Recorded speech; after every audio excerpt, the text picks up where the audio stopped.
Man, supply chain diversity. Everybody's talking about supply chain diversity. Well, maybe not everybody. Lots of people are talking about supply chain diversity. Why? Why should that matter? If you talk in the financial world, diversification is a great way to avoid risk, right? Risk of certain investments. If you diversify, you can mitigate certain risks. What does that have to do, or are there any parallels between that and diversity in a supply chain? Do we need to get products from different places? Is that what that means? Or are we talking about having diverse business owners, people from diverse backgrounds and demographics and perspectives? And what's the value of that? How does that contribute to the bottom line? Well, it does. And is it important? Yeah. But don't take my word for it. Guy Temple is an expert on all of these things, a subject matter expert. I appreciate your patience here, everybody. As I know we're a couple minutes late getting off the ground. We had some technical issues, but we're here and ready to rock and talk about supply chain diversity. And Guy Temple's a guy you want to hear from on all this. Since we're getting a little bit of a late start, why don't we just dive right in? We're going to do it right after this.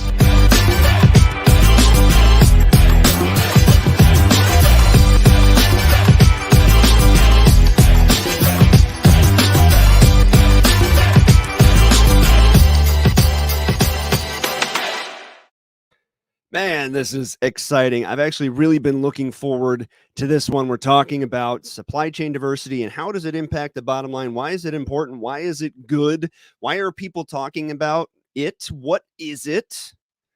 Are there parallels between that and other forms of diversification that we talk about in the business and financial world? I don't know. I have no idea. I'm not asking those hypothetically. I don't know. I'm going to find out. Guy Temple is with Reinhart, Boerner, Van Deuren, and I'm so glad we got our tech stuff figured out. Guy, how are you? I'm doing good, Adam. Good morning. Nice to see you. Yeah, you bet. It's been a while. I just saw, I think on your LinkedIn profile, I could be mistaken, and I don't know. Why didn't I know this before? You're an Air Force veteran, right? I am. Yeah, I spent 5 years in the Air Force JAG Corps. Excellent. I am also an Air Force veteran. All of the good-looking, charismatic, talented ones are, so Of course. folks, hope we're not overloading everybody's computer with our abundance of charisma here. So, Guy, tell us about supply chain diversity. Yeah. Let's start with, what is it?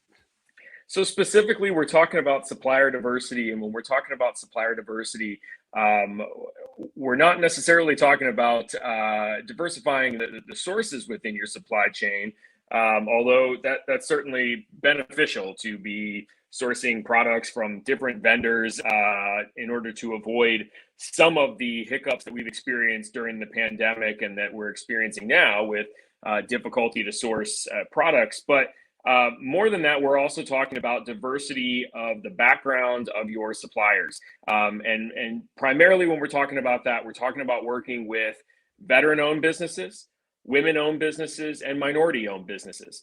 There are specific programs designed to assist those types of businesses with getting opportunities. Traditionally, businesses that may have had some form of disadvantage in accessing capital, accessing contracts, both at the state level and at the federal level, but also on the the civil side of things in the private sector. There are programs and certifications set up to help certify and recognize those businesses, because other buyers within the supply chain have recognized, and this goes from government buyers, which is a big part of this. So your federal agencies, your state agencies, but also your big Fortune 500, Fortune 1000 companies have recognized that finding a way to incorporate businesses owned by veterans, by women, by minorities into their supply chain, into their contracting programs. One, keeps them nimble, helps to make sure that they are accessing the most creative perspectives of suppliers within their business area. It also is something that they recognize is important to their buyers. So if you are a Walmart, you're an Amazon, you're a Boeing, whomever, you recognize that the other companies and the consumers that you do business with recognize it's important that you are supporting those types of businesses, that you are helping those types of small businesses. And of course, a lot of these large companies are also vendors and sellers to federal and state government. And at the federal and state government level, we recognize that we are going to take these steps to support those businesses. Today, given my audience here, I'm going to focus primarily on the certification opportunities, and some are familiar with them for veteran-owned businesses. Certainly, we have seen during the pandemic that veteran-owned businesses have been hit hard, and really, any business that's traditionally had difficulty accessing capital, accessing contracts, getting loans, et cetera, has faced additional challenges during the pandemic. So we're going to hit on that today. We're going to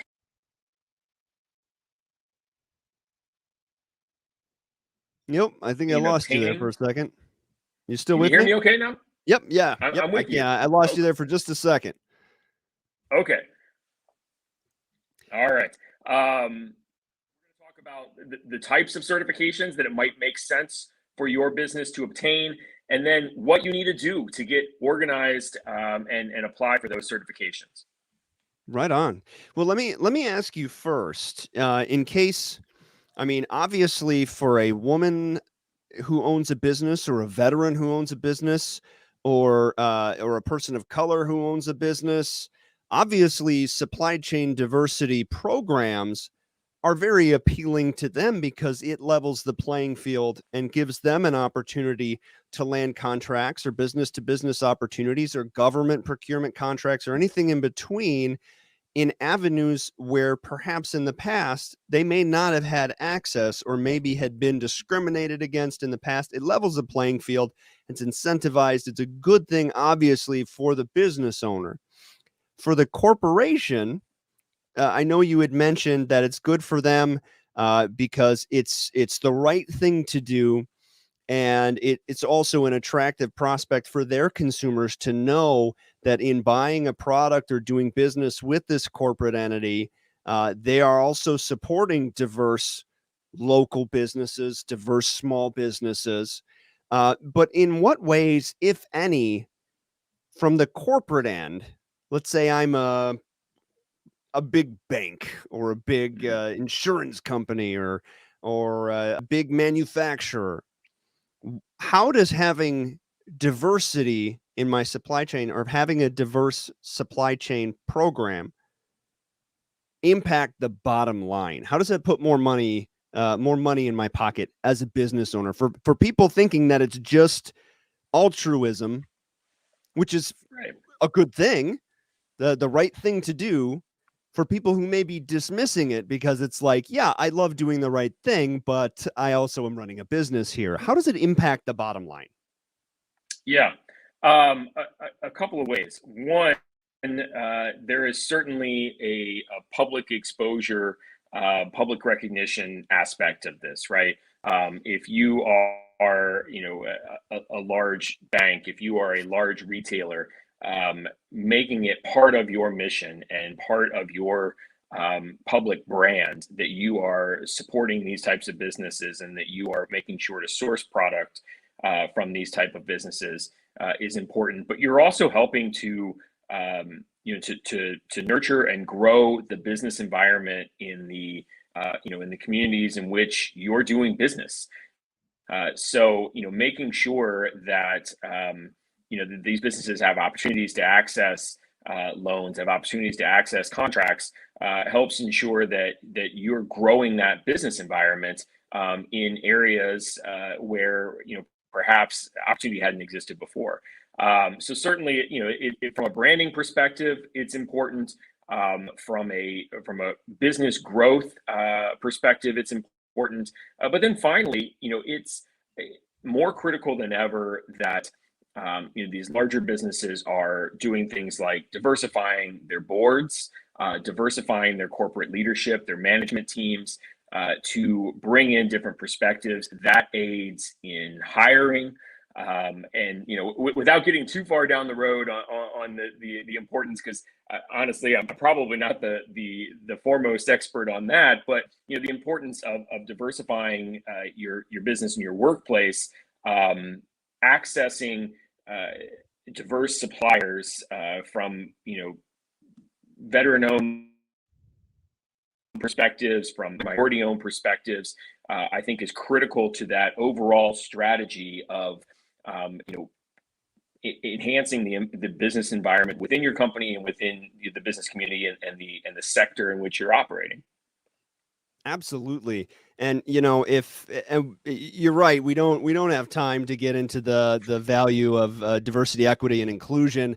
But I mean, it is important. It is valuable. It's not DE and I for DE and I's sake. There is power inherent in diversity. Absolutely. And if you don't believe me, to whomever's watching, look no further than the United States military, which is the most powerful military in the history of the world. And it's comprised of the most diverse collection of people compared to any organization in the country. It's insanely diverse. People with different backgrounds, upbringings, demographics, ages. I mean, you name everything. It's so stinking diverse. The military is, and it derives a lot of its strength from its diversity, and that's a good thing. So let's say I'm a veteran. Well, I am a veteran. Let's say I'm a business. I am a business owner. Let's say I'm a veteran business owner. Why would I want to register as a veteran-owned business or a service-connected disabled veteran-owned business? Why would I want to do that? And how does that get me a leg up or a foot in the door to be considered for some of these programs? Why would I care? Sure. The first thing is going to be increased public exposure.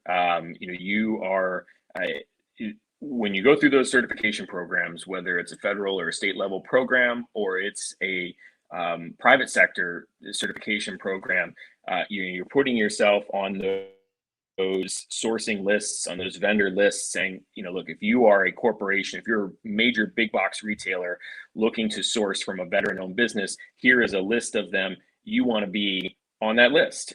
You want people to know, first and foremost, that you're a veteran-owned business. That can be tricky sometimes for vets, right? I know this is often a debate within the veteran community of, how much time do we want to spend advertising ourselves as military veterans? We don't love, patting ourselves on the back, or we don't always love fellow vets patting on themselves on the back. There is sometimes there's a there, but you want to advertise that. But I think recognizing that there are specific opportunities and there are corporate partners, there are buyers who are looking to do business with veteran-owned businesses, you want to make sure that you are recognized as such. And the flip side of that is these certification programs exist because buyers want to make sure that they're actually doing business with veteran-owned businesses.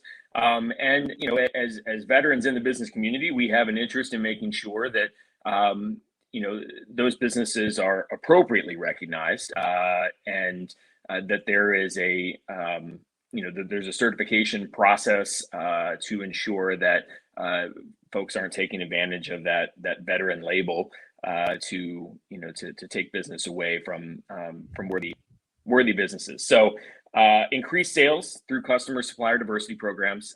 We talked about why some of these companies would want to do this, why the federal and state government agencies would want to do this. Almost every major Fortune 500 company, I'm sure every state and federal agency has specific supplier diversity mandates at this point. They have a a program within their procurement area that is focused on supplier diversity. And so you want to make sure for your business that you are accessible to them, that you are recognized, and that they can find you. And then finally, what is the end result of that? You're going to get on the government procurement side improved treatment in the procurement process. So that's going to mean usually in the case of disabled veteran-owned businesses, you're looking at the possibility of low bid preferences, meaning you may get a percentage. As long as you're within 5% of the lowest bid, you're going to get a preference as a disabled veteran-owned business. And in some cases, set aside contracts. So some agencies, whether at the state or federal level, are going to have specific contracts that are set aside for a diverse supplier, and in some cases that may be for a veteran-owned or a disabled veteran-owned business. Right on. We just had a question from Dan over there at LinkedIn. I don't know why it says LinkedIn user. It's a StreamYard thing. LinkedIn and StreamYard aren't playing nice, but Dan says, I joined a recruiting firm and we are going to join. And we are joining the chamber. What advice? We're breaking up audio here a little bit, but I see someone who just joined a recruiting firm and they're joining the Veterans Chamber and looking for advice to get to our veterans who are needing employment out there to these companies. So it sounds like the question is how to access veterans who are looking for opportunities. We'll get to in a second here. Right. From the accessing businesses that we'll talk about, the lists and the available resources on that. But I think you've taken the first really good step in joining the chamber.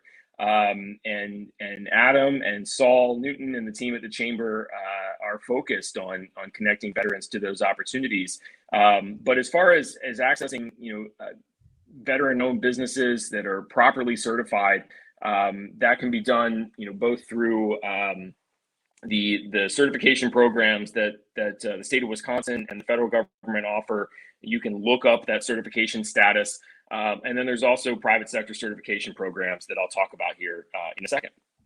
Right on. Yeah, I think that was it's a good way to field that. I appreciate the shout out for joining the chamber. I think anybody should join the chamber, and definitely join us for our business conference coming up. Reinhart is going to have some folks there. Guy is presenting, so you can hear more from him for sure. That's November 10th. Check out our website for more information on that. But so let's say I have decided that. Sorry, I'm having a little bit of an audio issue here. We're having technical difficulties again. Okay.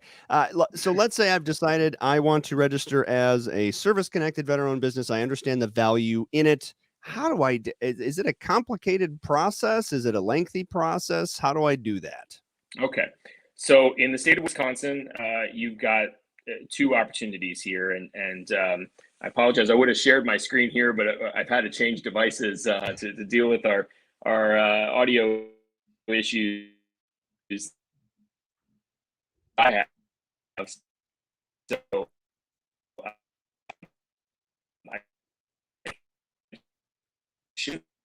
Oh, Guy, you're breaking up pretty bad there. I'm having a hard time hearing you there, less than friend. $1.5 million in gross annual sales, and with that certification, you're going to get listed on the Wisconsin Department of Veteran Affairs VendorNet.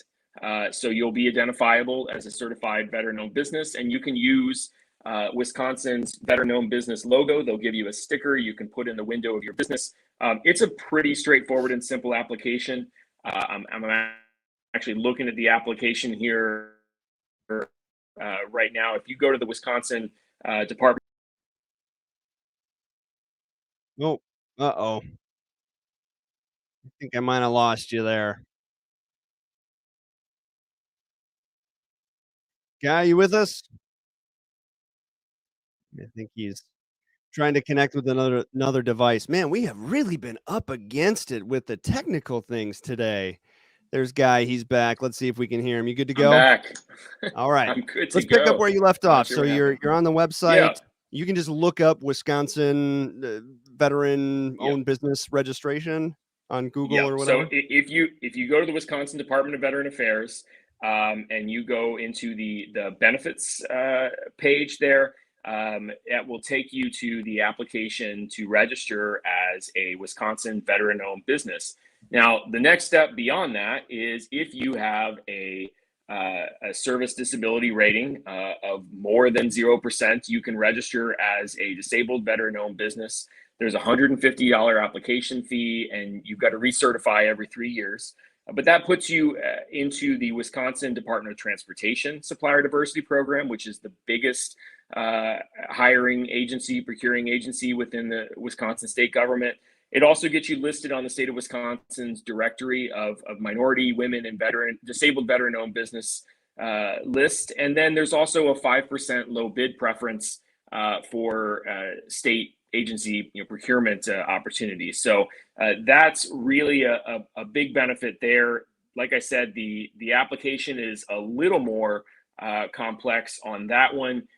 You are going to have to provide some some additional information to show that you're eligible for that particular certification, but not too difficult of a process, and should go pretty quick for you. Now, beyond that, there's also a couple of certifications at the federal level. You go to the Department of Veteran Affairs, the SBA Vets First verification program. This has organizational requirements, compensation requirements that you'll have to fill out. One of the things that's important to do is make sure that you are familiar with your business's structure, and you may have to take some time after you look at the eligibility requirements to make sure your business is properly structured. If you are, if you share ownership of the business with a non-veteran, then you may have to look at how you have that structure to make sure it meets the eligibility requirements. The federal level, there's also a disabled veteran-owned small business program. You have to have a service-connected disability. You have to meet the small business requirements of the SBA. But in that case, you're eligible to bid on set-aside contracts, other than just those offered by the Department of Veteran Affairs. And so, in both of those cases, what I would say is it's critical to make sure that you are organized before you go applying for one of these certifications. Make sure you carefully review the eligibility requirements. In the case of the federal ones, there's going to be requirements about ownership and control. They want to make sure that you're not simply getting certified because you gave a 50% share to your veteran spouse, but you're actually running the business and you're a non-veteran. So there's a control requirement. And then, if you need to, you may have to look at a necessary, restructuring of your business to make sure you meet those ownership and control requirements. But most importantly, and I know we're going to run up against time before too long here, I want to get this across. Don't just chase one of these certifications without a business purpose. If you are interested in doing business with the state of Wisconsin and bidding on contracts with the state of Wisconsin, then it makes sense to stick with the Wisconsin state certifications. If you're interested in doing business at the federal level, then maybe you look at the VA certifications that they have available. In addition to those, there are programs that are offered. There's a couple of private sector side programs that offer private sector business certifications, and these there are large companies, large retailers, manufacturers that are part of these councils, these associations that accept different certifications. So one is the National Veterans Business Development Council, the NVBDC. And the other is the National Veteran-Owned Business Association, NAVOBA, if you will. Both of them have an application fee that's based on your annual revenue. So there are levels.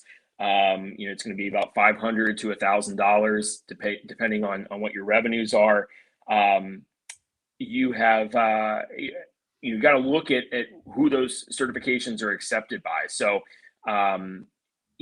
in some cases, the NVBDC, some of their roundtable companies are Walmart, CVS, Kroger, Johnson Controls locally here. The flip side, the Nova one accepted by FedEx, JP Morgan Chase. It's not clear whether both of those certifications will continue to exist or whether eventually we'll see one private sector veteran-owned business certification. But those are both ones to look at as well if you're looking for private sector sourcing opportunities and you want to be recognized as a veteran certified business. So I have a follow-up question on that. Sure. What kind of contracts is the state government or federal government looking to fulfill? Because you said, have a business purpose in mind.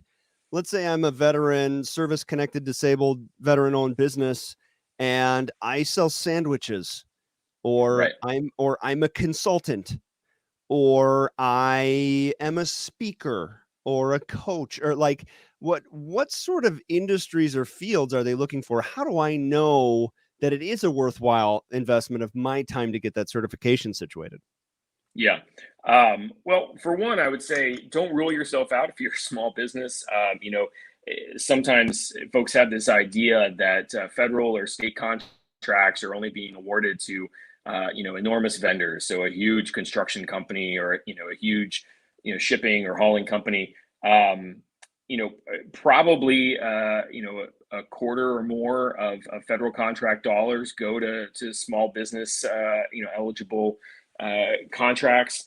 And in addition to that, large federal contractors or large state contractors also may have requirements within their contracts to subcontract to small businesses. So in your example, Adam, if you are a sandwich vendor and you're looking to do catering for a business that has a large state contract, they may have preference to be hiring a veteran-owned caterer in that circumstance. And so, in that case, there could be benefits to that. So, the state government, federal government, each buy a whole variety of goods and services. So I wouldn't limit yourself in that case. Now, with that said, some of the biggest buyers, particularly at the state level, are going to be State Department of Transportation, and the state system is. I think you're breaking up again there. Golly, we have just been up against it with the technical issues today. My goodness. Can you hear me now? I can hear you fine. Okay. Sorry. Pick up where you left off there. Go back a couple sentences. Yeah. All I was saying is that, you should look at the specific agencies and the opportunities available there. And through the Wisconsin Procurement Institute, there's some counseling on this, and then through the Wisconsin Department of Veteran Affairs, there is counseling on how to take advantage of these opportunities and what might be the best fit for you. Absolutely, and you mentioned Wisconsin Procurement Institute, WPI. Great organization, very knowledgeable. There's a certain language that you have to be able to speak when dealing with government agencies, and WPI knows that language. They're there to help you with that sort of thing. So definitely make sure to do your research and definitely hit them up for more information if you need it. And like I said, don't count yourself out. Well, Guy, do you have any closing thoughts on this topic as we kind of transition away? Round third. Yeah, well, home? The first closing thought that I would have is that my colleague Tristan Dollinger and I will be talking on this subject in greater detail on November 10th at the Veterans Business Conference. So we're very excited to be joining the chamber there, and excited that we're doing the conference in person, and it should be a great day out there in Brookfield. So can provide a lot more detail when we see you there. But what I would say is diversity certifications are only tools. This is not going to guaranteed to get you in the door for any particular procurement opportunity. It's not going to get you in the door for any particular loan or contract or whatever, but they're tools. just like all the other tools in your business. Obtain the certifications that meet your business goals, but most importantly, get organized before applying for a certification. A lot of times we'll see veteran entrepreneurs who are just getting started up. They're just getting off the ground, and they're looking to immediately get certified as a veteran-owned business, but they don't have some of the basics down, like their business organization and how that's set up. And I would encourage you to get organized first, and have your ownership organized, and then look to add those certification tools to your your business opportunity toolkit. Put those tools in your toolbox. Good stuff, Guy. Appreciate your time today. I'll ask you to hang on the line for just 1 second. Sure. And as I close things out, and I'll rejoin you here shortly. Super informative stuff. Very high level overview of supply chain diversity, and also specifically for our veterans in the audience, how do you register, and why would you register, and why is it important? There's all things that you need to consider if you're a business owner or considering being a business owner. Some of those state contracts, some of those procurement deals are like, they're big money things. I know a business owner whose business was just feebly struggling to get off the runway, and they ended up with a huge contract with the VA, and it pretty much launched their business, and they were able to be successful for a while after that. Like, these are big money contracts and big opportunities. So definitely don't leave these opportunities. Don't leave money on the table. Make sure that you do the right research to see if that's something that you need to be pursuing. Appreciate everybody tuning in once again this week. Sorry about my voice. I'm kind of just getting over a head cold here, but hopefully I'll be on the up and up next week. Make sure to sign up November 10th. I put the link in the chat. Make sure to sign up to join us at our business conference. Guy Temple, Tristan Dollinger from Reinhart, Boerner Van Deuren, attorneys at law, will be there to do a presentation going a little more in depth on this topic.